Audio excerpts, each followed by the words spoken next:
Welcome to the NewsHour. It's been a day of joy in Israel, a day of dread in Gaza, and a day of warnings in Washington.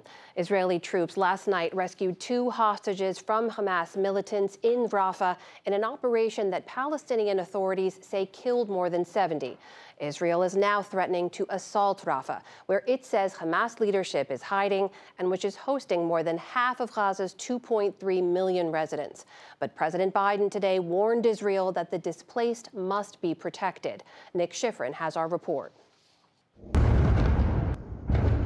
As the Israeli military lit the Rafah sky, on the ground, special forces launched a rescue mission. Israel said it raided an apartment complex and traded fire with Hamas militants before it could recover 2 hostages. 60-year-old Fernando Marman and 70-year-old Louis Har reunited with family members after 128 days of captivity. They're the second and third hostages to be rescued, and Israel called their release proof that the military needs to maintain pressure. This rescue mission underscores the importance of our ground operation in Gaza. Prime Minister Benjamin Netanyahu, whose brother died freeing kidnapped Israelis 48 years ago, called the rescue historic.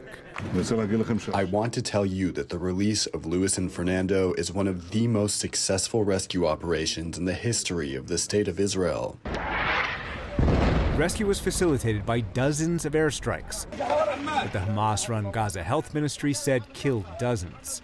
Dr. Jamal Al-Hams in blue tried to save the wounded in the only available facility, an overwhelmed tent. There is no bed capacity. There is no ability of that hospitals because of the shortage. Today, in the operation's aftermath, family homes are reduced to rubble. PBS NewsHour producer Shams Odeh. More than 10 things of houses was demolished, as you see in the pictures. Here, where the Israeli commander said that they released 2 of the hostages. Here from Rafah, Mashav. If you look around me, you see all the house had been destroyed completely. And there's a lot of people killed here in this place in Rafah.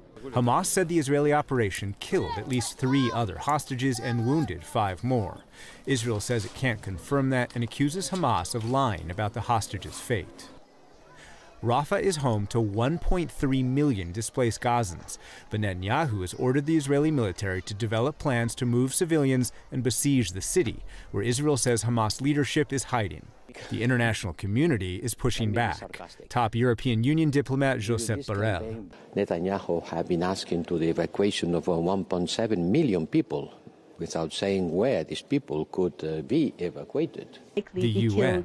A potential full-fledged military incursion into Rafah, where some 1.5 million Palestinians are packed against the Egyptian border with nowhere further to flee, is terrifying. Egypt has threatened to suspend its 45-year-old peace treaty with Israel.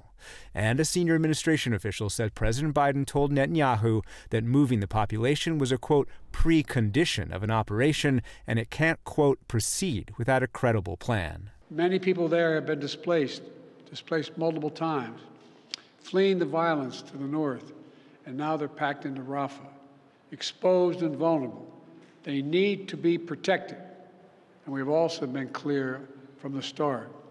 We oppose any forced displacement of Palestinians from Gaza. Israel and the U.S. believe about 100 hostages remain alive in Gaza. More than 100 gained freedom in November thanks to a diplomatic agreement between Israel and Hamas.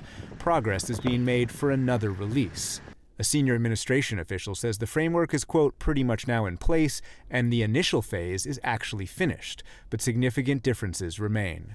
The key element of the deals are on the table. There are gaps that remain, but I've encouraged Israeli leaders to keep working to achieve the deal. Tomorrow, CIA Director Bill Burns will resume negotiations in Cairo to try and maintain diplomatic momentum before Israel follows through on its threat to invade Rafah. For the PBS NewsHour, I'm Nick Schifrin.